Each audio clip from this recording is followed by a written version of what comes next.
تعالوا نشوف الخبر الجديد بقى. انا عايزك بس ترجع بالذاكره ورا شويه من غير ما تعمل حادثه، وافتكر معايا كويس قوي لما قالوا لك حقل زوهر، وقعدوا ينطقوا زوهر وزهر وزهار والحاجات دي، وقال لك مصر هترعوم بقى، هنعوم يا معلم في الزيت والغاز، هنعوم. جت شركه اسمها اني ايطاليه اشتركت مع مصر في الحقل زوهر ده او زهر، ومصر هتعوم كده تقب على وش الزفت. النهارده خبر، او يعني خبر غريب جدا عرفناه كده، لانه بيقول اني اللي هي الشركه الايطاليه تبيع 30% من حقل زهر المصري للغاز الى روسفند الروسيه. ادي الخبر اهو، ميلانو ايطاليا رويترز. وافقت شركه اني الايطاليه للنفط والغاز على بيع حصه تبلغ 30% من امتياز شروق البحري المصري الى شركه روسنفند الروسيه مقابل مليار و575 مليار دولار، للتمضي بذلك قدم في خطتها لبيع اصول تمويل استثمارات مع انخفاض اسعار النفط. وقالت اني التي تملك حاليا حصه 90% من الامتياز الذي يضم حقل زهر او زهر العملاق للغاز ان روسنفند ستسدد مليار دولار، مليار و125 مقابل الحصه، وستسدد قيمه مساويه لاستثمارات نفذتها المجموعه الايطاليه يبلغ مجموعها 450 مليون دولار. واكتشفت اني ان حقل زهر اكبر حقول الغاز الطبيعي في البحر المتوسط على الاطلاق في امتياز شروق في اغسطس اب كانت يعني 2015، وتقدر احتياطاته بنحو 850 مليار متر مكعب غاز، يعني ضخم. وفي نوفمبر قال الرئيس التنفيذي لإني أنه يريد خفض حصة الشركة في حقل زهر إلى 50%.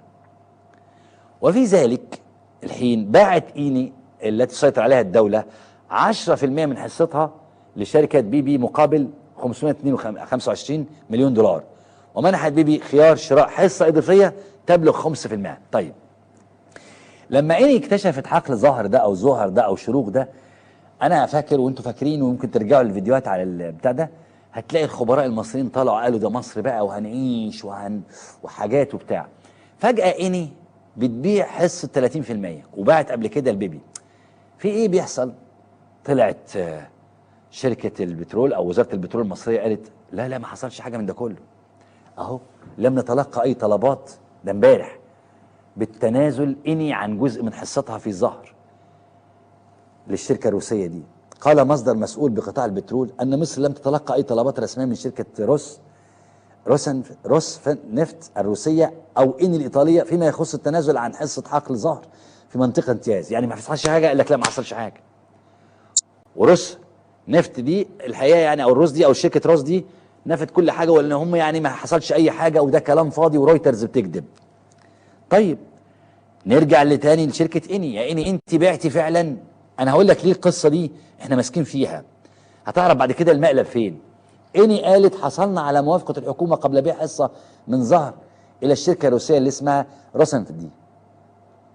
قال مصدر من شركة إني للبورصة لجريدة البورصة أن الشركة حصلت على موافقة الحكومة المصرية على صفقة بيع 30% من حقل زهر لصالح روسنفت، وأضافت أن صفقة البيع معفاة من ضريبة القيمة المضافة بناء على اتفاقية نصوص الامتيازات الموقعة.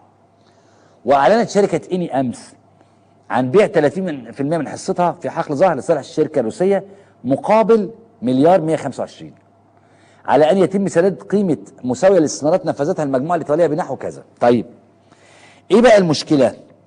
تعالوا نشوف النهاردة أو خبر في اليوم السابع للسيسي بيقابل رئيس شركة روس نفط دي، وبيقول له إن شركة روس نفط عندها استعداد للتنقيب واستخراج الغاز من حقول زهر. أهو امبارح يعني وزير المالية بينفي امبارح القصة في حقل الزهر بتاع إني، وامبارح السيسي وهو لابس اسود على دماغه ودماغ ابوه بيقابل بتاع روس نفط ده ويتفق، والراجل بيقول له عندنا رغبه ان احنا ندخل نكتشف او نستخرج البترول. استقبل عبد الفتاح السيسي ايجور رئيس شركه كبرى شركات النفط الروسيه روس نفط، وتناول الراجل ده خلال لقاء الانشطه اللي تقوم بها الشركه باعتبارها احدى كبرى شركات البترول في العالم، بالاضافه للشركه والتعاون القائم بينها والحياه، ومن بينها الرغبه في الدخول والاستثمار في التحالف الخاص باستخراج الغاز من حقل ظهر. انا مش عايز اطول عليكم بس. طيب نكمل مع بعض. كانت شركه اني اللي اكتشفت حقل ظهر ده واحنا عملنا عليه، كانت باعت جزء من الحصه بتاعتها في الحقل ده لبتروليوم، لبريتش بتروليوم، زي ما بيقول الخبر ده في 26/11/2016 ان الايطاليه تبيع 10% من حصتها بحقل غاز مصري لبريتش بتروليوم. طيب يبقى 10 للشركه البريطانيه دي و10 لروس نفت، سوري، و30 لروس نفت، يعني 40%.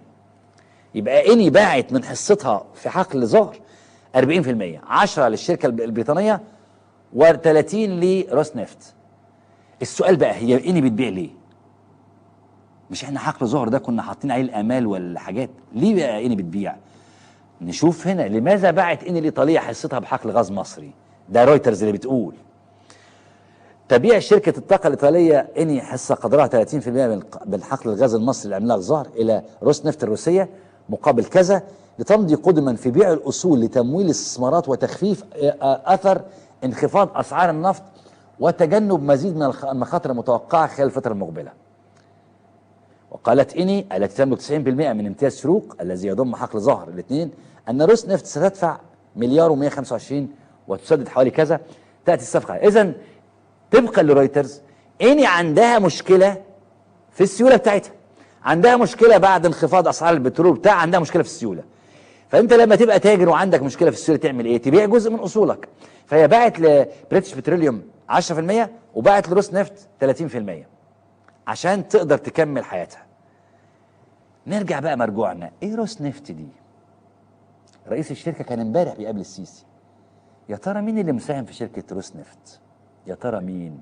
مين يا جيمي؟ تقول مين يا سنسو؟ مين مساهم في شركه روس نفت دي؟ مين شريك؟ مستعد للخضه؟ طيب مين معاه فلوس قوي كده؟ دورها في دماغك، مين معاه فلوس يشيل روس نفت؟ مين معاه كاش؟ فكر، دور، مش تعرف ان احنا بيضحك علينا. مين معاه؟ يعني اني الايطاليه اكتشفت حقل شروق او حقل ظهر دي، واخده 90% منه، وبعدين فجاه حست عندها مشكله في السيوله، باعت 10% لشركه بريطانيه وباعت 30% لشركه اسمها روس نفت روسيه بدون ضريبه، قيمه الضريبه المضافه. ليه؟ لان العقد كده. مش مهم قيمه، خلاص مش مشكله. ايه روس نفت بقى اللي كان رئيسها امبارح بيقابل السيسي؟ يا ترى مين شريك فيها؟ مين يا ولا معاه كاش يا ولا يخش شريك؟ خش على المفاجاه. الكريملين، بوتين وامير قطر يناقشان اتفاق روس نفت. قال الكريملين يوم الثلاثاء ان الرئيس الروسي فلاديمير بوتين وامير قطر الشيخ تميم بن حمد ال ثاني ناقشا اثناء اتصال هاتفي الاتفاق الذي اشترت بموجبه قطر وشركه جلينكور حصه في شركه روس نفت الروسيه. واضاف الكريملين ان الزعيمين اكدا اهميه الاتفاق. وقعت روسيا يوم السبت الماضي اتفاق مع جهاز قطر للاستثمار وشركه جلينكور لتجاره السلع لبيع حصه قدرها 19.5 في روس نفت في اطار برنامج للخصخصه. ايوه كده، تعالى لي بقى يا سونس. يبقى الشركه الروسيه روس نفت دي في شركه قطريه مشتريه 19% من اسهمها، او تلتها تقريبا، تلت الشركه. يعني الشركه القطريه دي شاريه تلت شركه روس نفت، وشركه روس نفت داخله تاخد من اني 30% من حقل ظهر المصري. يبقى مين اللي داخل؟ قطر.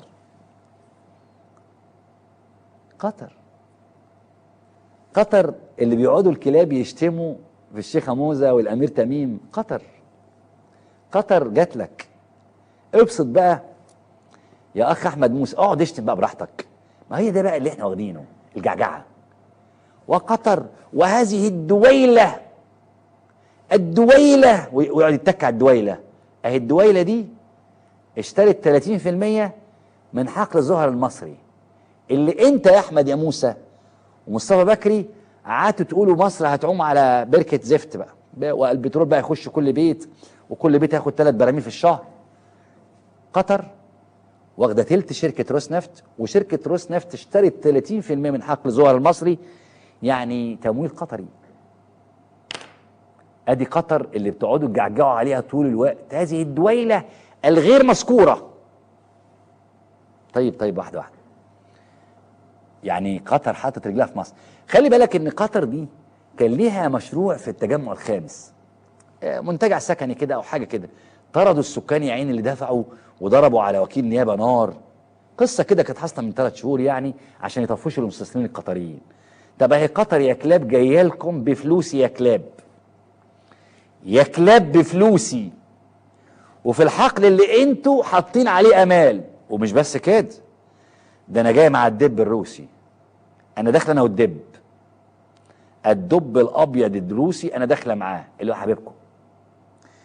يعني اعلم ودرة، لو الامير تميم زعل او اتقمص من حاجه ورفع السماعه بس على الدب الروسي كده، والله يا احمد يا موسى والله هيتعمل معاك الجلاشه، بس المره دي في الامن الوطني، وجلاشه الامن الوطني تبقى جارحه قوي للراجل.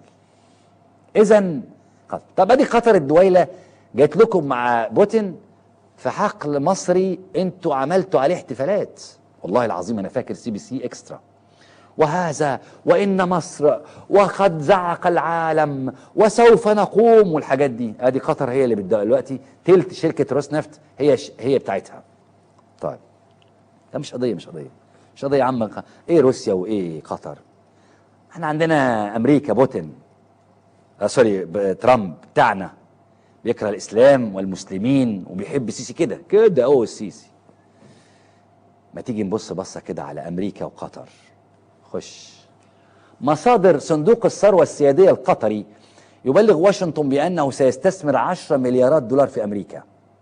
الدوحه رويترز. قالت مصادر ان رئيس صندوق الثروه السياديه القطري ابلغ مسؤولين امريكيين بان الصندوق سيستثمر 10 مليارات دولار في مشروعات للبنيه التحتيه. مشروعات ايه يا علي؟ مشروعات ايه؟ وصلتك الكلمه؟ مشروعات لمين يا علي؟ للبنيه التحتيه. مشروعات البنيه التحتيه داخل الولايات المتحده الامريكيه، في دعم واضح للخطط الاقتصاديه للرئيس الامريكي المنتخب دونالد ترامب. وقال مسؤول قطري ومصدر اخر قريب من الصندوق لرويترز ان الشيخ عبد الله محمد بن سعود آل ثاني الرئيس التنفيذي لجهاز قطر للاستثمارات الوطني صندوق الثروه السياديه للبلاد أبلغ الرسالة لمسؤولين من بينهم تشارلز بيفيجن مساعد وزير الخارجية الأمريكي للشؤون الاقتصادية وأنشطة مش عارف إيه، ولم يتم تحديد إطار زمني. وامتنع الصندوق القطري وهو أحد أكبر صناديق الثروة السيادية في العالم وكذلك متحدث في قطر على التعليق.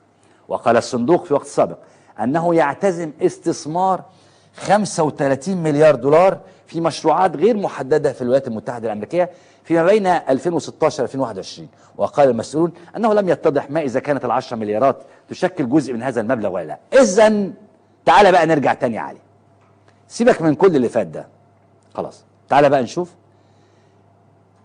الناس مش عارفة هي ال10 مليارات دولار اللي هتستثمرهم قطر فين في البنية التحتية. ركز شوية الله يخليك على حكاية البنية التحتية دي. ال10 مليارات دول داخل ال 35 مليار اللي هتستثمرهم قطر هناك في امريكا ولا بره؟ يعني هل المبلغ 45 مليار ولا 35 مليار؟ لسه الناس مش عارفه. نرجع تاني للبنيه التحتيه. ال10 مليارات دولار دول هيستثمروهم فين؟ في البنيه التحتيه. ليه انا عمال اركز لك على البنيه التحتيه؟ ارجع مرجوعك كده لخطاب ترامب برنامجه الانتخابي. افتكر ترامب قال للامريكان ايه؟ قال لهم شوارعنا أسوأ شوارع، مدارسنا أسوأ مدارس، فاكر؟ قال لك مطاراتنا أسوأ من دبي، دبي أحسن مننا. وقال كده أيوه، وقال قطر أحسن مننا. فاكر؟ مش فاكر ترامب؟ فيديوهات موجودة. قال شوارعنا، بصوا لشوارعنا بقت شوارع إيه؟ بصوا لمدارسنا، بصوا لمطار دبي، مطاراتنا أسوأ من مطارات دبي وقطر. إذا البرنامج الاقتصادي بتاع ترامب بيعتمد على إنه هيحسن من الشوارع والبنية التحتية. هنا تخش بقى مين؟ عمره ما هيلاقي ابدا ترامب ال10 مليار دولار دول مره واحده كده. خلي بالك قطر مش هتديهم منحه لامريكا عشان بس تفهمش غلط، ده استثمار بيزنس. يعني قطر هتدي له 10 مليون مليار يلعبوا في البنيه التحتيه ويرمموا شوارع والحاجات دي والحاجات وتكسب. دول مش منحه ولا قرض، دول بيزنس، وهو محتاج للبيزنس، مش محتاج قرض، محتاج بيزنس. اذا قطر هتساعد في انجاح البرنامج الانتخابي لمين؟ لترامب. بكام؟ ب 10 مليار. فين؟ في البنيه التحتيه. لكن في 35 مليار كمان استثمارات تانية، والمسؤولين او الناس مش عارفه هو ال 10 مليار جوه ال 35 مليار ولا بره ال 35 مليار. ليه انا بقول لك كده يا علي؟ عشان تفهم انك بتجعجع بس، عشان انت مقضيها جعجعه وشتيمه بس. انت عمال تقول قطر الدويله براحتك، انت عمال تقول ترامب حبيبي. السؤال دلوقتي هو ترامب هيحبك انت اكتر ولا يحب امير قطر اكتر؟ انت هتديله ايه؟ ترامب بيزنس مان، واللي اتعامل مع البيزنس مان او التاجر بيبقى عارفه التاجر ما يحبش الفاشل. انا مش امك عشان ارضعك، انا عايز واحد ينجحني. ترامب محتاج حد ينجحه، مش محتاج يبوس فيه حد ياخده في الحضن. الاحضان دي يا معلم ليها وقت تاني غير اللي انت بتتخيله. الاحضان في البيزنس مش موجوده، مفيش مشاعر. الجنيه لازم يبقى موجود او الدولار يبقى ب10، انما انا هقعد اقول لك انا بحبك وانت والله حته من الحته دي، الجو ده تقول لحد تاني. مع التاجر والبيزنس مان ما ينفعش، وترامب تاجر وبعدين اترشح ووعد الامريكان. مين اللي هينفذ له الوعد؟ قطر. اذا كده قطر بتساهم في انجاح او بتدخل حقل زهر عن طريق شركه روس نفط، وكمان رايحه تدعم البرنامج او تساهم في انجاح البرنامج الانتخابي بتاع مين؟ بتاع ترامب. خليك انت بقى عايش على ان الروس بيحبوك. الروس لحد دلوقتي مش مرجع لك السياحه، الروس لحد دلوقتي بياخدوا محطه الضبعه بمزاجهم، وهياخدوا، وانا بقول لحضرتك هياخدوا كمان القاعده البحريه اللي عند راس براني دي او سيدي براني. والروس عينهم اصلا على ليبيا، وقطر بتشارك الروس في روس نفط اللي هي اكبر شركه غاز او بترول في روسيا، وتدخل بيها مصر، وفي نفس الوقت تروح تلعب مع الامريكان. وانت عمال تشتم في الاميره والامير وتجعجع والدويله. انت اتحصرت يا معلم.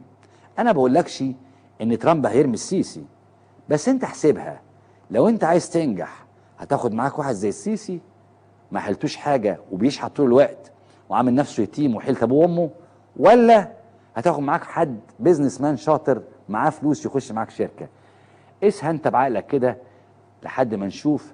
فاكر انت لانك انت شحات، وانت اصلا كان ممكن تكسب الناس دي ببساطه. ببساطه يا عبد الفتاح، لو ربنا بيحبك كنت كسبت الناس دي. ايه اللي كان يمنع ان قطر تستثمر 40-50 مليار في مصر؟ غبائك. ايه اللي كان يمنع ان شركه اني بي تشتغل معاك او غيرها من الشركات في العالم يشتغلوا معاك في الكويت او في السعوديه؟ غبائك. غبائك ووجهه نظرك في الناس، مش دي كانت وجهه نظرك فيهم؟ اسمع كده. ما انا ورايا شعب جعان ومتنيل بنيله وظروفي انيل اللي انتوا عايشين حياتكم بالطول بالعرض وفلوسكم مترتله قد كده. الاحتياطات بتاعتهم قد اكتر من احتياط البلد، يعني كل امين معاهم مئات المليارات. انت بتاع قطر البنك بتاعه ده اللي هو قطر الوطني ده ولا مش عارف ايه كان مين؟ كان البنت بتتكلم من اسبوع كده ل 10 ايام احتياطت 900 مليار. ما انا ورايا شعب جعان ومتنيل بنيله وظروفي. التسجيلات دي او التسريبات دي وصلت للامراء اللي انت بتتكلم عليهم اللي انت شتمتهم. يعني شتمت بتاع قطر تحديدا عشان تعرفوا. التسريب ده يوضح لك ليه امير قطر بيتشتم، لانه عباس اللي شتمه، وكلاب عباس اول ما عباس يقول حاجه بينفذوها. بيقول له البنت بتاعته من 10 على مش عارف، بتقول ان الاحتياطي واقف فين علي؟ الاحتياطي كام؟ شوف كده الاحتياطي على الشاشه 900 مليار. بيقول له الاحتياطي بتاعهم 900 مليار، وانا ورايا، هات بقى كمل يا علي، وانا ورايا شعب جعان وعريان. شوف اهو هو بيكمل في الكلام، هات يا علي، وبيشتم الامير باللفظ، بس طبعا اتعمل عليه صفاره. بص، ما انا ورايا شعب جعان ومتنيل بنيله بالطول، وانتوا عايشين وانتوا اللي عايشين حياتكم بالطول والعرض. فهم قاعدين مع بعض وفلوسكم متلتله قد كده، هم قاعدين مع بعض. عارف انت الحسده، وكل امير مع امير. عارف انت الناس الحقده؟ عارف لما تشوف واحد غني راكب عربيه كده وعربيه حلوه تقول له المعفن راكب عربيه؟ عارف قاسم السماوي اللي ابتدى احمد رجب ومصطفى حسين احنا ما كناش نعرف انه بيتكلم جد. قاسم السماوي كان شخصيتين كده، كان شخصيه بدعها احمد رجب ومصطفى حسين في كاريكاتير زمان، اللي هو قاسم يقول لك جاتنا نيله في حظنا، طالع طول الوقت بالفانيلا الحمالات وقاعد مع مراته ماسك الجورنال، وكل ما يشوف واحد يحقد عليه. قاسم السماوي ده ما طلعش شخصيه خياليه زي ما تخيلها احمد رجب، ده طلع بجد، طلع عباس كامل قاسم السماوي، طلع حجازي قاسم السماوي، وطلع السيسي قاسم. قاعدين يقولوا كل امير من دول معاه قتل، ده الامير بتاع قطر اللي هو التيت، وراحت السفاره جاي حته بتاع اقف عندي علي وطلع شاشه حته بتاع، حتى بتاع قطر انا اسف طبعا بعتذر، بس هو التسريب كده. وبعدين البت لسه من البنك بتاعه ده اللي هو قطر الوطني دول ده مش عارف ايه، البنت طالعه من 10 ايام بتقول ده البنت بتتكلم، بنت مين؟ بتتكلم على مين؟ ولا من 10 ايام بتقول ان الاحتياطي 900 مليار دولار. هو بقى باصص لدي، يا ابن اللذينه انتوا 300,000 واحد ومعاكم 900 مليار وانا ورايا شعب متلتل، يا رب هاتهم بقى. فهو داخل نصاب، يعني داخل نصاب على حاقد على حاسد، وبص لهم كده، بص للكويت كده والقطر كده والامارات كده، وبالتالي كانت النتيجه الطبيعيه ان الناس حاسه انه جربان. وهيروح وللاسف راح لترامب كده، لما وزير الخارجيه من يومين يروح يقول للامريكان ارجوكم خلوا المعونه من مليار و300، ارجوك احنا مش لاقيين ناكل والدنيا والغلا والكوى. يعني انت رايح امريكا تشحت، رايح اسمه ايه ده الخليج تشحت، طب الناس هتحترمك على ايه؟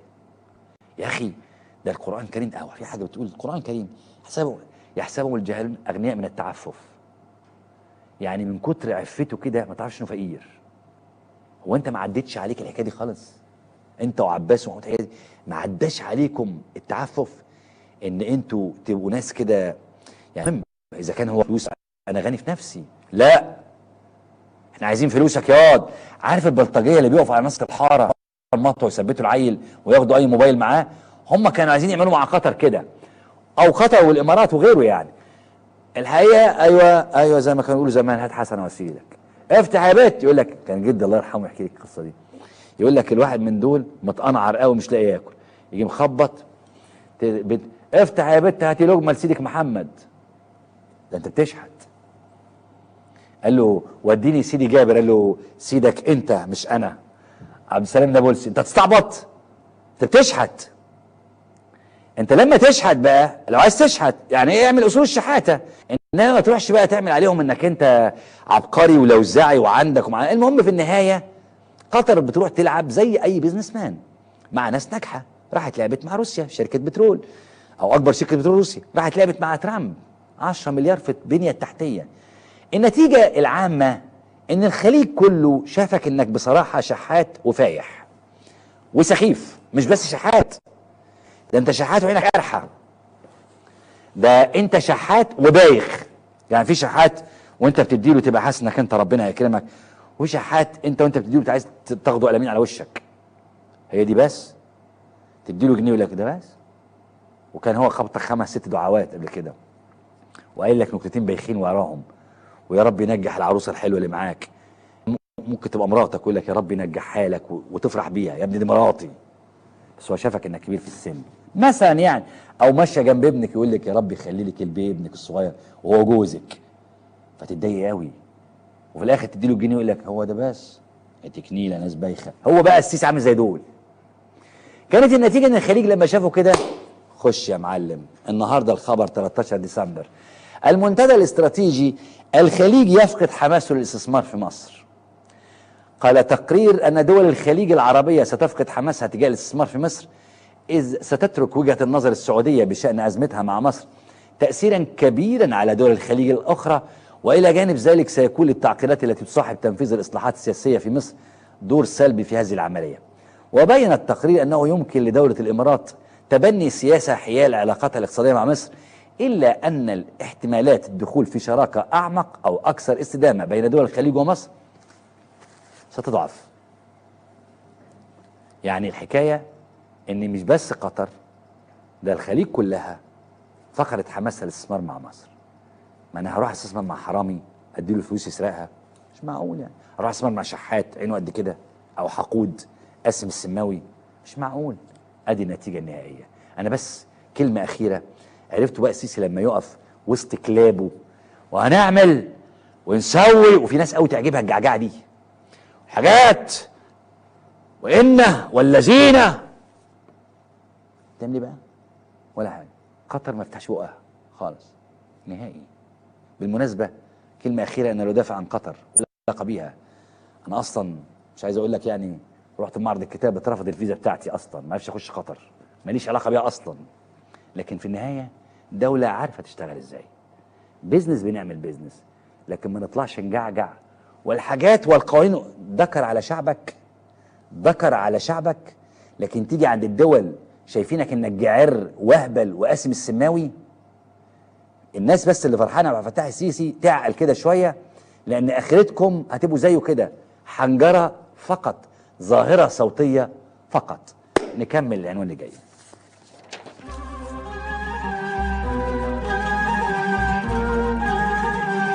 جاي ليك بميت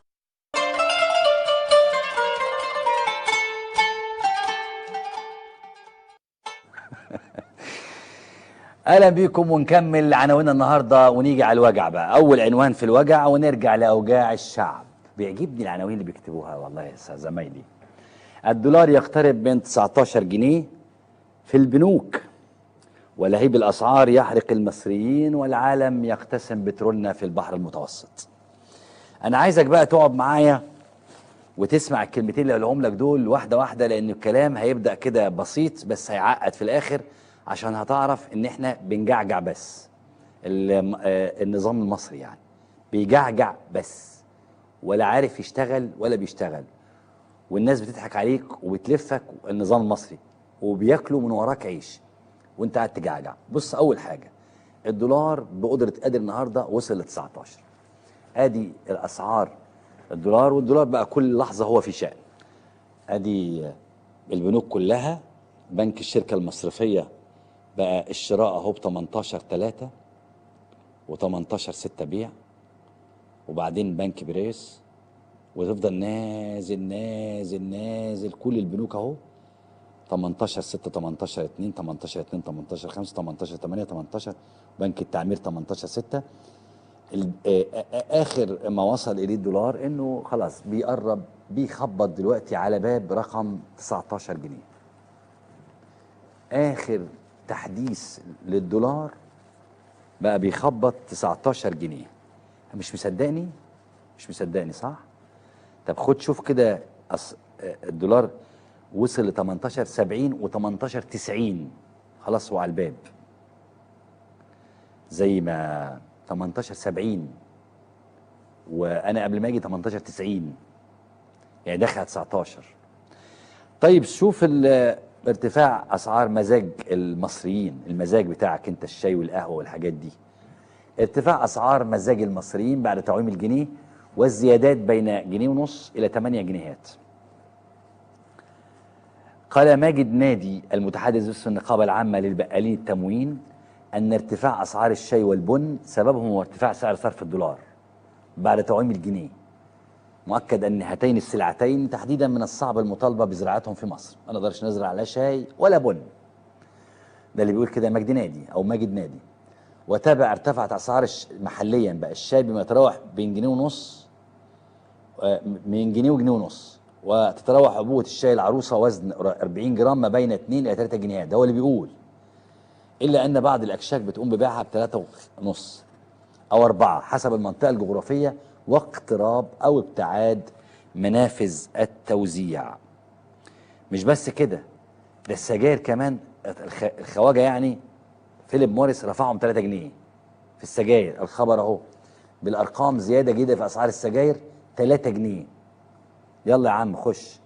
الاخ فيليب موريس مصر زادت اسعار منتجاتها من السجاير، والشركه قالت في بيان ليها ان الزياده الجديده في الاسعار شملت مارلبورو اللي اصبح المستهلك ب 29 جنيه، والميريت مش عارف بكام 29، والام ب 22، اضافه للنكس الى اخره 3 جنيه زياده في الاسعار بتاع السجاير.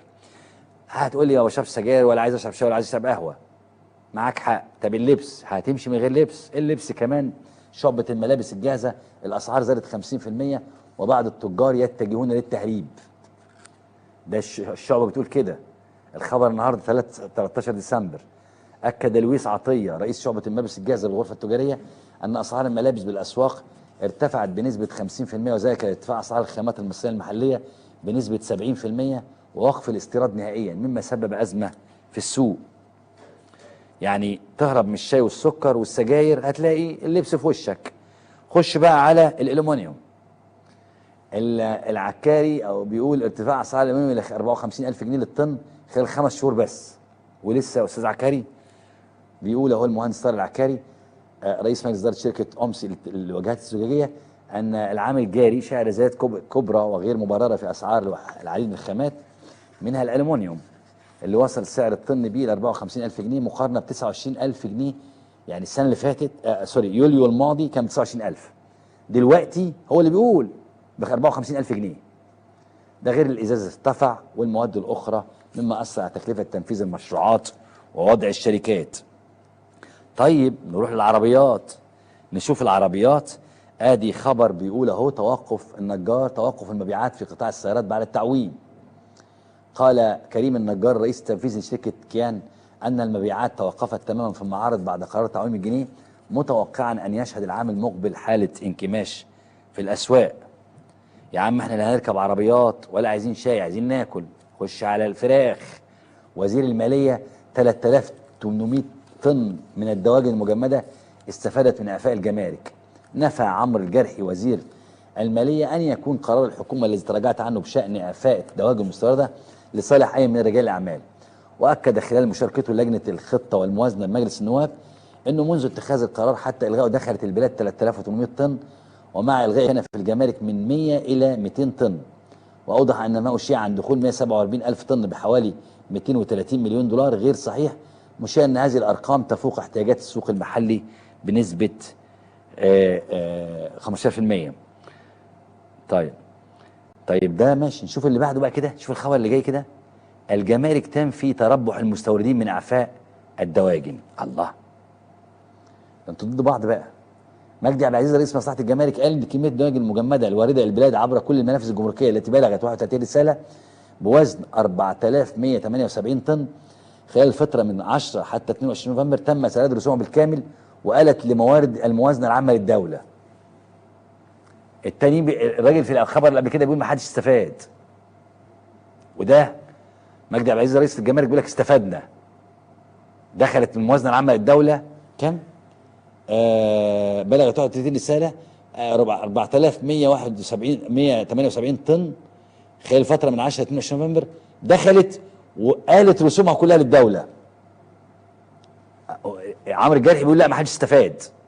عمرو الجرحي هو بيقول اهو ان يكون قرار الحكومة اللي استرجعت عنه بشأن اعفاء الدواجن المستوردة لصالح اي من رجال الاعمال، وقال انه ما كانش فيه غير في الجمارك من 100 ل 200 طن. تصدق عمرو الجرحي ولا تصدق الراجل بتاع الجمارك؟ وقالوا اوضح وزير المالية أن ما أشيع عن دخول 147,000 طن بحوالي 230 مليون دولار غير صحيح. هو مين اللي قال 147,000 طن؟ مين قال يا جماعة أنه في 147,000 طن دجاج مجمد دخلت البلد؟ فكرني كده يا علي، مين اللي قال الرقم ده؟ اللي قاله مجدي عبد العزيز بتاع الجمارك. يعني ده الجمارك تحت وزارة المالية، يعني الجمارك إدارة أو هيئة أو مصلحة. هو اللي بيقول أهو. أعلن مجدي عبد العزيز انه بلغ كذا كذا كذا 4178 الف طن خلال فتره من 10 في 10 ايام تقريبا يعني، وان تم سداد رسومها بالكامل وقالت لموارد الموازنه العامه بالدوله. يعني في حد استفاد، بس ما علينا، ما انت هتصدق مين؟ مش قضيه، ما تزعلش نفسك. تستثمر 40-50 مليار في مصر، غبائك. ايه اللي كان يمنع ان شركه اني دي تشتغل معاك او غيرها من الشركات في العالم يشتغلوا معاك في الكويت او في السعوديه؟ غبائك، غبائك ووجهة نظرك في الناس. مش دي كانت وجهة نظرك فيهم؟ اسمع كده. ما انا ورايا شعب جعان ومتنيل بنيله وظروفي انيل، اللي انتوا عايشين حياتكم بالطول بالعرض وفلوسكم مترتله قد كده. الاحتياطات بتاعتهم ادت اكتر من احتياط البلد، يعني كل امير معاهم مئات المليارات. بتاع قطر البنك بتاعه ده اللي هو قطر الوطني ده ولا مش عارف ايه، فاهمين؟ كان البنت بتتكلم من اسبوع كده ل 10 ايام احتياطت 900 مليار. ما انا ورايا شعب جعان ومتنيل بنيله وظروفي. التسجيلات دي او التسريبات دي وصلت للامراء اللي انت بتتكلم عليهم اللي انت شتمتهم. يعني شتمت بتاع قطر تحديدا عشان تعرفوا التسريب ده يوضح لك ليه امير قطر بيتشتم. لانه عباس اللي شتمه، وكلاب عباس اول ما عباس يقول حاجه بينفذوها. بيقول له البنت بتاعته من 10 على مش عارف، بتقول ان الاحتياطي واقف فين علي؟ الاحتياطي كام؟ شوف كده الاحتياطي على الشاشه 900 مليار. بيقول له الاحتياطي بتاعهم 900 مليار، وانا ورايا، هات بقى كمل يا علي، وانا ورايا شعب جعان وعريان. شوف اهو هو بيكمل في الكلام، هاتوا يا علي، وبيشتم الامير باللفظ، بس طبعا اتعمل عليه صفاره. بص، ما انا ورايا شعب جعان ومتنيل بنيله بالطول، وانتوا عايشين وانتوا اللي عايشين حياتكم بالطول والعرض. فهم قاعدين مع بعض وفلوسكم متلتله قد كده، هم قاعدين مع بعض. عارف انت الحسده، وكل امير معاه مين؟ عارف انت الناس الحقده؟ عارف لما تشوف واحد غني راكب عربيه كده وعربيه حلوه تقول له المعفن راكب عربيه؟ عارف قاسم السماوي اللي ابتدوا احمد رجب ومصطفى حسين احنا ما كناش نعرف انه بيتكلم جد. قاسم السماوي كان شخصيتين كده، كان شخصيه بدعها احمد رجب ومصطفى حسين في كاريكاتير زمان، اللي هو قاسم يقول لك جاتنا نيله في حظنا، طلع طول الوقت بالفانيلا الحمالات وقعد مع مراته ماسك الجورنال، وكل ما يشوف واحد يحقد عليه. قاسم السماوي ده ما طلعش شخصيه خياليه زي ما تخيلها احمد رجب، ده طلع بجد، طلع عباس كامل قاسم السماوي، طلع حجازي قاسم السماوي، وطلع السيسي قاسم. قاعدين يقولوا كل امير من دول معاه قتل، ده الامير بتاع قطر اللي هو التيت، وراحت السفاره جاي حته بتاع اقف عندي علي وطلع شاشه حته بتاع، حتى بتاع قطر انا اسف طبعا بعتذر، بس هو التسريب كده. وبعدين البت لسه من البنك بتاعه ده اللي هو قطر الوطني دول، ده مش عارف ايه، البنت طالعه من 10 ايام بتقول ده البنت بتتكلم، بنت مين؟ بتتكلم على مين؟ ولا من 10 ايام بتقول ان الاحتياطي 900 مليار دولار. هو بقى باصص لدي، يا ابن اللذينه انتوا 300,000 واحد ومعاكم 900 مليار وانا ورايا شعب متلتل، يا رب هاتهم بقى. فهو داخل نصاب، يعني داخل نصاب على حاقد على حاسد، وبص لهم كده، بص للكويت كده والقطر كده والامارات كده، وبالتالي كانت النتيجه الطبيعيه ان الناس حاسه انه جربان. وهيروح وللاسف راح لترامب كده، لما وزير الخارجيه من يومين يروح يقول للامريكان ارجوكم خلوا المعونه من مليار و300، ارجوك احنا مش لاقيين ناكل والدنيا والغلا والكوى. يعني انت رايح امريكا تشحت، رايح اسمه ايه ده الخليج تشحت، طب الناس هتحترمك على ايه؟ يا اخي ده القران الكريم، في حاجه بتقول القران الكريم يحسبهم الجاهلون اغنياء من التعفف، يعني من كتر عفته كده ما تعرفش انه فقير. هو انت ما عدتش عليك الحكايه دي خالص؟ انت وعباس ومحمود حجازي ما عداش عليكم التعفف ان انتوا تبقوا ناس كده؟ يعني اذا كان هو فلوس انا غني في نفسي، لا احنا عايزين فلوسك ياض. عارف البلطجيه اللي بيقفوا على نص الحاره المطوه ويثبتوا العيل وياخدوا اي موبايل معاه؟ هم كانوا عايزين يعملوا مع قطر كده، او قطر والامارات وغيره. يعني الحقيقه ايوه زي ما كانوا يقولوا زمان، هات حسن اوسيلك، افتح يا بيت. يقول لك كان جدي الله يرحمه يحكي لك القصه دي، يقول لك الواحد من دول متقنعر قوي مش لاقي ياكل، يجي مخبط افتح يا بت هاتي لقمه لسيدك محمد. ده انت بتشحت.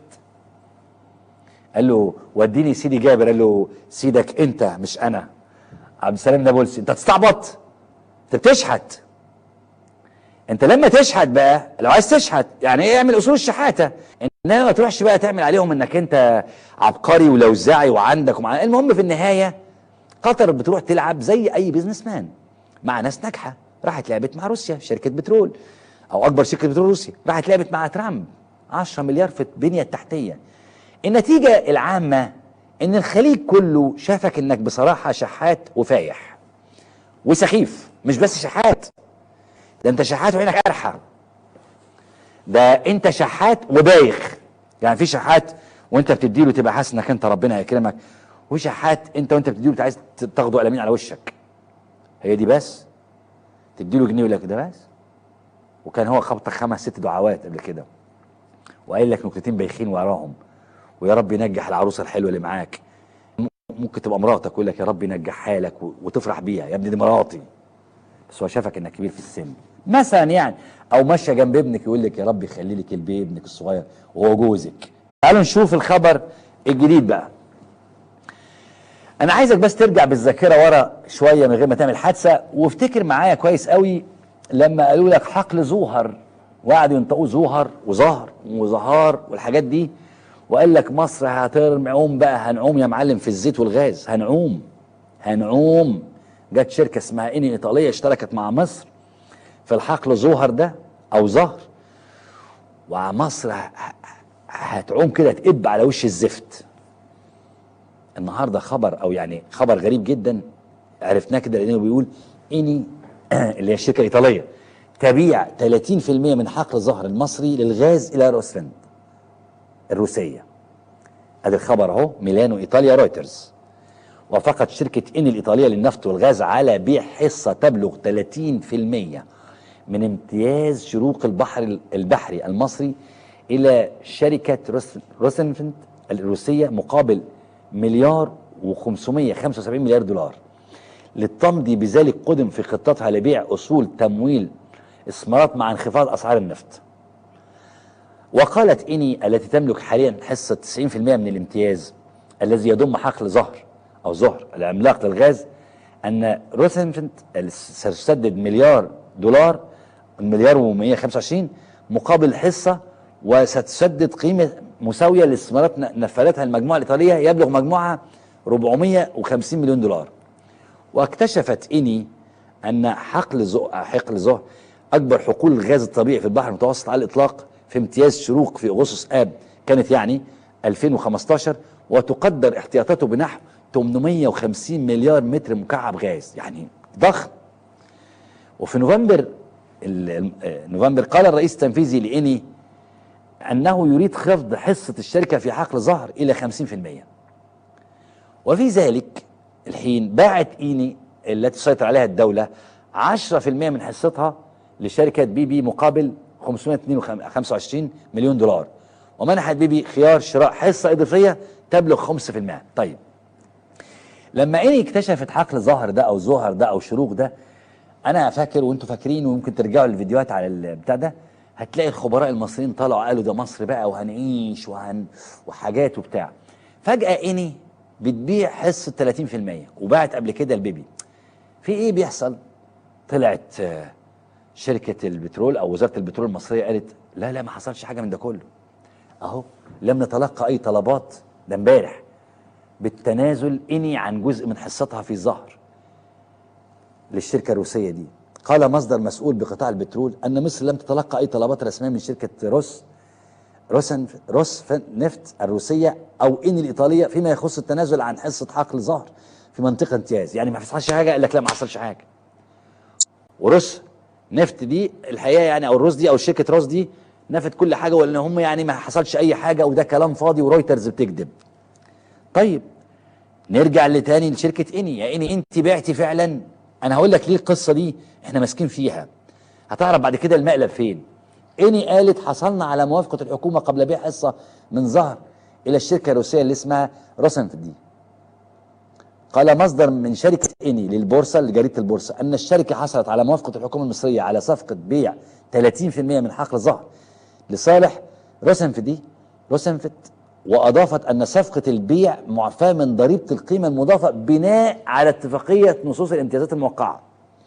وأعلنت شركة إني أمس عن بيع 30% من حصتها في حقل زهر لصالح الشركة الروسية مقابل $1.125 على أن يتم سداد قيمة مساوية لاستثمارات نفذتها المجموعة الإيطالية بنحو كذا. طيب إيه بقى المشكلة؟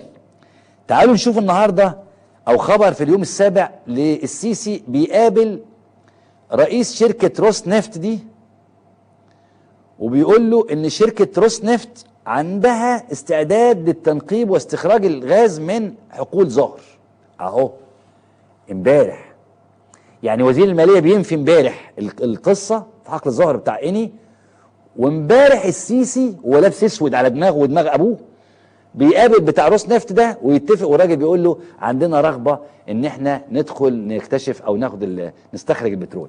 استقبل عبد الفتاح السيسي ايجور رئيس شركة كبرى شركات النفط الروسية روس نفط، وتناول الراجل ده خلال اللقاء الانشطه التي تقوم بها الشركه باعتبارها احدى كبرى شركات البترول في العالم، بالاضافه للشركه والتعاون القائم بينها والحياه، ومن بينها الرغبه في الدخول والاستثمار في التحالف الخاص باستخراج الغاز من حقل ظهر.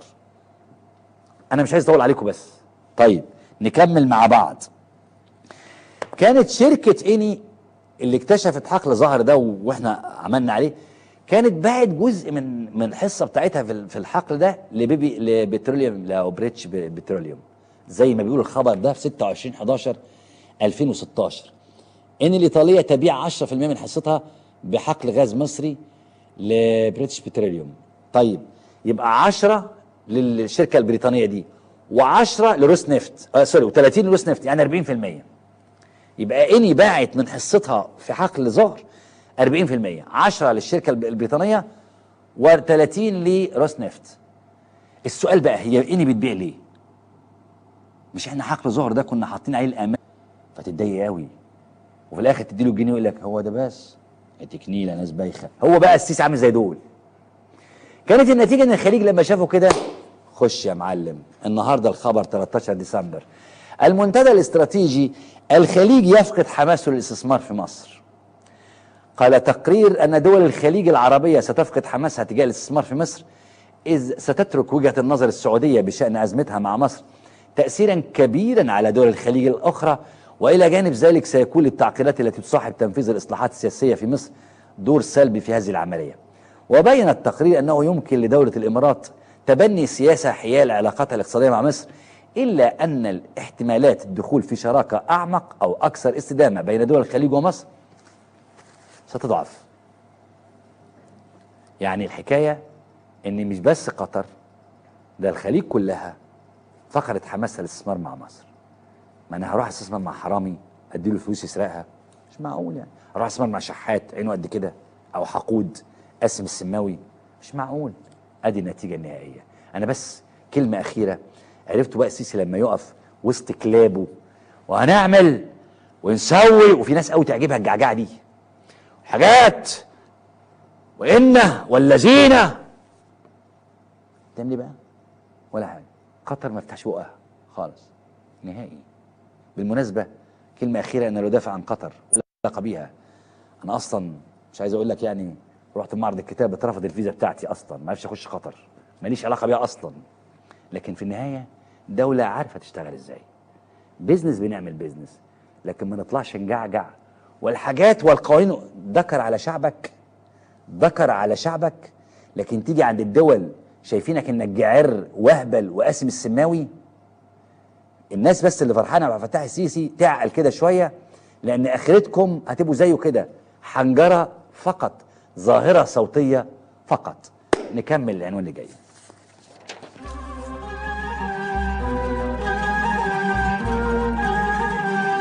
جاي ليك بمد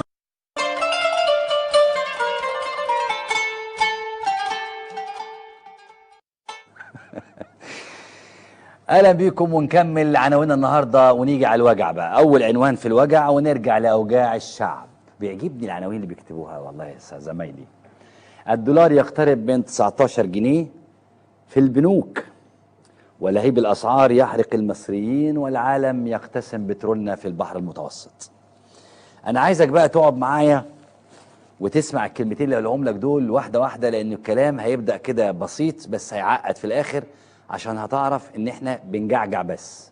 النظام المصري يعني بيجعجع بس، ولا عارف يشتغل ولا بيشتغل، والناس بتضحك عليك وبتلفك النظام المصري، وبياكلوا من وراك عيش وانت قاعد تجعجع. بص، اول حاجه الدولار بقدره قادر النهارده وصل ل 19.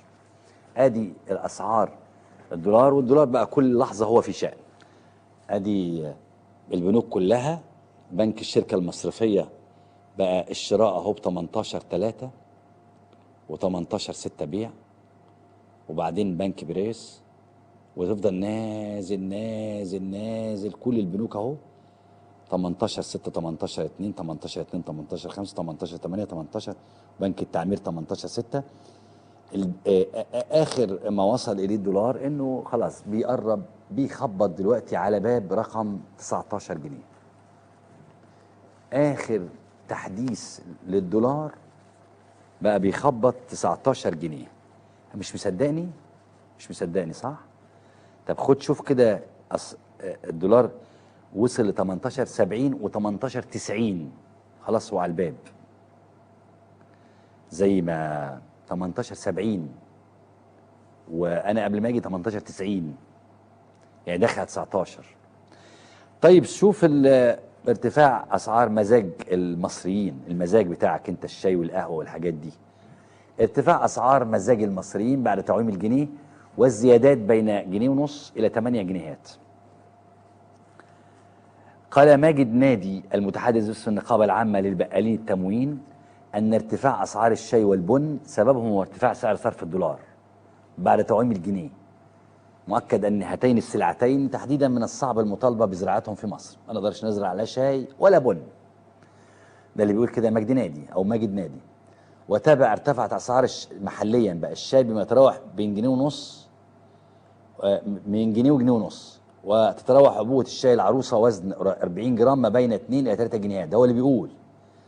الا ان بعض الاكشاك بتقوم ببيعها ب3 ونص او 4 حسب المنطقه الجغرافيه واقتراب او ابتعاد منافذ التوزيع. مش بس كده، ده السجاير كمان الخواجه يعني فيليب موريس رفعهم 3 جنيه في السجاير. الخبر اهو بالارقام، زياده جديده في اسعار السجاير 3 جنيه. يلا يا عم خش. الاخ فيليب موريس مصر زادت اسعار منتجاتها من السجاير، والشركه قالت في بيان ليها ان الزياده الجديده في الاسعار شملت مارلبورو اللي اصبح المستهلك ب 29 جنيه، والميريت مش عارف بكام 29، والام ب 22، اضافه للنكس الى اخره 3 جنيه زياده في الاسعار بتاع السجاير. هتقول والحاجات ليه بقى اني بتبيع؟ نشوف هنا لماذا باعت ان الايطاليه حصتها بحقل غاز مصري. ده رويترز اللي بتقول. تبيع شركه الطاقه الايطاليه اني حصه قدرها 30% من حقل الغاز المصري العملاق ظهر الى روس نفط الروسيه مقابل كذا، لتمضي قدما في بيع الاصول لتمويل الاستثمارات وتخفيف اثر انخفاض اسعار النفط وتجنب مزيد من المخاطر المتوقعه خلال الفتره المقبله. وقالت اني التي تملك 90% من امتياز شروق الذي يضم حقل ظهر الاثنين ان روس نفط ستدفع مليار و125 وتسدد حوالي كذا. تاتي الصفقه. اذا طبقا لرويترز اني عندها مشكله في السيوله بتاعتها، عندها مشكله بعد انخفاض اسعار البترول بتاع، عندها مشكله في السيوله. فانت لما تبقى تاجر وعندك مشكله في السيوله تعمل ايه؟ تبيع جزء من اصولك. فهي باعت لبريتش بتروليوم 10% وباعت لروس نفط 30% عشان تقدر تكمل حياتها. نرجع بقى مرجوعنا، ايه روس نفط دي؟ رئيس الشركه كان امبارح بيقابل السيسي. يا ترى مين اللي مساهم في شركه روس نفط؟ يا ترى مين؟ مين يا جيمي؟ تقول مين يا سنسو؟ مين مساهم في شركه روس نفط دي؟ مين شريك؟ مستعد للخضه؟ طيب مين معاه فلوس قوي كده؟ دورها في دماغك، مين معاه فلوس يشيل روس نفط؟ مين معاه كاش؟ فكر، دور، مش تعرف ان احنا بيضحك علينا. مين معاه؟ يعني اني الايطاليه اكتشفت حقل شروق او حقل ظهر دي، واخده 90% منه، وبعدين فجاه حست عندها مشكله في السيوله، باعت 10% لشركه بريطانيه وباعت 30% لشركه اسمها روس نفط روسيه بدون ضريبه، قيمه الضريبه المضافه. ليه؟ لان العقد كده. مش مهم قيمه، خلاص مش مشكله. ايه روس نفط بقى اللي كان رئيسها امبارح بيقابل السيسي؟ يا ترى مين شريك فيها؟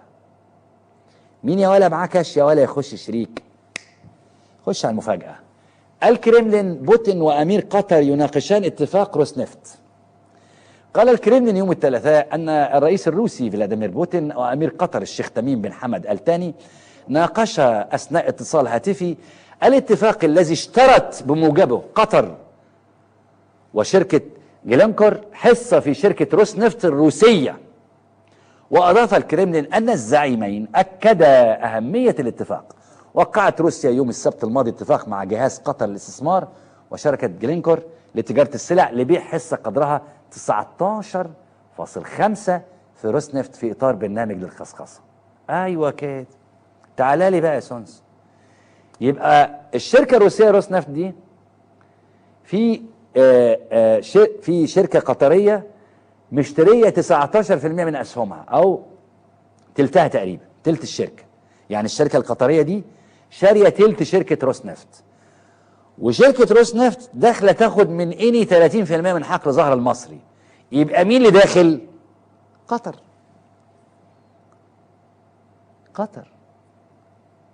قطر اللي بيقعدوا الكلاب يشتموا في الشيخة موزة والامير تميم. قطر جات لك. ابسط بقى يا اخ احمد موسى، اقعد اشتم بقى براحتك. ما هي ده بقى اللي احنا واخدينه، الجعجعه. وقطر وهذه الدويله ويقعد يتك على الدويله. اهي الدويله دي اشترت 30% من حقل الظهر المصري، اللي انت يا احمد يا موسى ومصطفى بكري قعدتوا تقولوا مصر هتعوم على بركه زفت بقى، والبترول بقى يخش كل بيت، وكل بيت هياخد 3 براميل في الشهر. قطر واخده تلت شركه روسنفت، وشركه روسنفت اشترت 30% من حقل ظهر المصري، يعني تمويل قطري. ادي قطر اللي بتقعدوا تجعجعوا عليها طول الوقت، هذه الدويله الغير مذكوره. طيب واحده. يعني قطر حاطت رجلها في مصر. خلي بالك ان قطر دي كان ليها مشروع في التجمع الخامس، منتجع سكني كده او حاجه كده. طردوا السكان يا عيني اللي دفعوا، وضربوا على وكيل نيابه نار. قصه كده كانت حاصله من 3 شهور يعني، عشان يطفشوا المستثمرين القطريين. طب اهي قطر يا كلاب جايه لكم بفلوسي يا كلاب بفلوسي، وفي الحقل اللي انتوا حاطين عليه امال. ومش بس كده، ده انا جاي مع الدب الروسي. انا داخله انا والدب، الدب الابيض الروسي، انا داخله معاه اللي هو حبيبكم. يعني اعلم ودرة، لو الامير تميم زعل او اتقمص من حاجه ورفع السماعه بس على الدب الروسي كده، والله يا احمد يا موسى والله هيتعمل معاك الجلاشه، بس المره دي في الامن الوطني. وجلاشه الامن الوطني بتبقى جارحه قوي للراجل. اذا طب ادي قطر الدويله جات لكم مع بوتين في حقل مصري، انتوا عملتوا عليه احتفالات. والله العظيم انا فاكر CBC اكسترا، وهذا وان مصر وقد زعق العالم وسوف نقوم والحاجات دي. ادي قطر هي اللي بتدق دلوقتي تلت شركه روسنفت، هي بتاعتها. طيب ده مش قضيه يا عم. ايه روسيا وايه قطر؟ احنا عندنا امريكا، بوتين ترامب بتاعنا بيكره الاسلام والمسلمين وبيحب السيسي كده السيسي. ما تيجي نبص بصه كده على امريكا وقطر. خش مصادر صندوق الثروه السياديه القطري يبلغ واشنطن بانه سيستثمر 10 مليارات دولار في امريكا. الدوحه رويترز.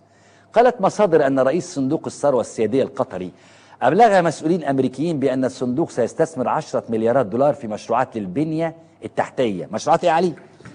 مشروعات ايه؟ وصلتك الكلمه؟ مشروعات لمين يا علي؟ للبنيه التحتيه. مشروعات البنيه التحتيه داخل الولايات المتحده الامريكيه، في دعم واضح للخطط الاقتصاديه للرئيس الامريكي المنتخب دونالد ترامب. وقال مسؤول قطري ومصدر اخر قريب من الصندوق لرويترز ان الشيخ عبد الله محمد بن سعود آل ثاني الرئيس التنفيذي لجهاز قطر للاستثمارات الوطني صندوق الثروه السياديه للبلاد ابلغ الرساله لمسؤولين من بينهم تشارلز بيفيجن مساعد وزير الخارجيه الامريكي للشؤون الاقتصاديه وانشطه مش عارف ايه، ولم يتم تحديد اطار زمني. وامتنع الصندوق القطري وهو احد اكبر صناديق الثروه السياديه في العالم وكذلك متحدث في قطر على التعليق. وقال الصندوق في وقت سابق انه يعتزم استثمار 35 مليار دولار في مشروعات غير محدده في الولايات المتحده الامريكيه فيما بين 2016 2021. وقال المسؤولون انه لم يتضح ما اذا كانت ال10 مليارات تشكل جزء من هذا المبلغ ولا لا. اذا تعالى بقى نرجع تاني يا علي، سيبك من كل اللي فات ده خلاص. تعالى بقى نشوف. الناس مش عارفه هي ال10 مليارات دولار اللي هتستثمرهم قطر فين في البنيه التحتيه. ركز شويه الله يخليك على حكايه البنيه التحتيه دي. ال10 مليارات دول داخل ال 35 مليار اللي هتستثمرهم قطر هناك في امريكا ولا بره؟ يعني هل المبلغ 45 مليار ولا 35 مليار؟ لسه الناس مش عارفه. نرجع تاني للبنيه التحتيه. ال10 مليارات دولار دول هيستثمروهم فين؟ في البنيه التحتيه. ليه انا عمال اركز لك على البنيه التحتيه؟ ارجع مرجوعك كده لخطاب ترامب برنامجه الانتخابي. افتكر ترامب قال للامريكان ايه؟ قال لهم شوارعنا اسوأ شوارع، مدارسنا اسوأ مدارس، فاكر؟ قال لك مطاراتنا اسوأ من دبي، دبي احسن مننا. وقال كده ايوه، وقال قطر احسن مننا. فاكر؟ مش فاكر ترامب؟ فيديوهات موجوده. قال شوارعنا، بصوا لشوارعنا بقت شوارع ايه؟ بصوا لمدارسنا، بصوا لمطار دبي، مطاراتنا اسوأ من مطارات دبي وقطر. اذا البرنامج الاقتصادي بتاع ترامب يعتمد على انه هيحسن من الشوارع والبنيه التحتيه. هنا تخش بقى مين؟ عمره ما هيلاقي ابدا ابدا ترامب ال10 مليار دولار دول مره واحده كده. خلي بالك قطر مش هتديهم منحه لامريكا عشان بس تفهمش غلط، ده استثمار بيزنس. يعني قطر هتدي له 10 مليار يلعبوا في البنيه التحتيه ويرمموا شوارع والحاجات دي والحاجات وتكسب. دول مش منحه ولا قرض، دول بيزنس، وهو محتاج للبيزنس، مش محتاج قرض، محتاج بيزنس. اذا قطر هتساعد في انجاح البرنامج الانتخابي لمين؟ لترامب. بكام؟ ب10 مليار. فين؟ في البنيه التحتيه. لكن في 35 مليار كمان استثمارات تانية، والمسؤولين او الناس مش عارفه هو ال10 مليار جوه ال35 مليار ولا بره ال35 مليار. ليه انا بقول لك كده يا علي؟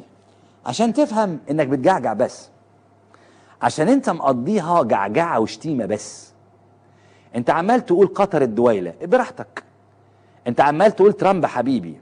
السؤال دلوقتي هو ترامب هيحبك انت اكتر ولا يحب امير قطر اكتر؟ انت هتديله ايه؟ ترامب بيزنس مان، واللي اتعامل مع البيزنس مان او التاجر بيبقى عارفه، التاجر ما يحبش الفاشل. انا مش امك عشان ارضعك، انا عايز واحد ينجحني. ترامب محتاج حد ينجحه، مش محتاج يبوس فيه حد ياخده في الحضن. الاحضان دي يا معلم ليها وقت تاني غير اللي انت بتتخيله. الاحضان في البيزنس مش موجوده، مفيش مشاعر. الجنيه لازم يبقى موجود او الدولار يبقى ب10، انما انا هقعد اقول لك انا بحبك وانت والله حته من الحته دي، الجو ده تقول لحد تاني. مع التاجر والبيزنس مان ما ينفعش، وترامب تاجر وبعدين اترشح ووعد الامريكان. مين اللي هينفذ له الوعد؟ قطر.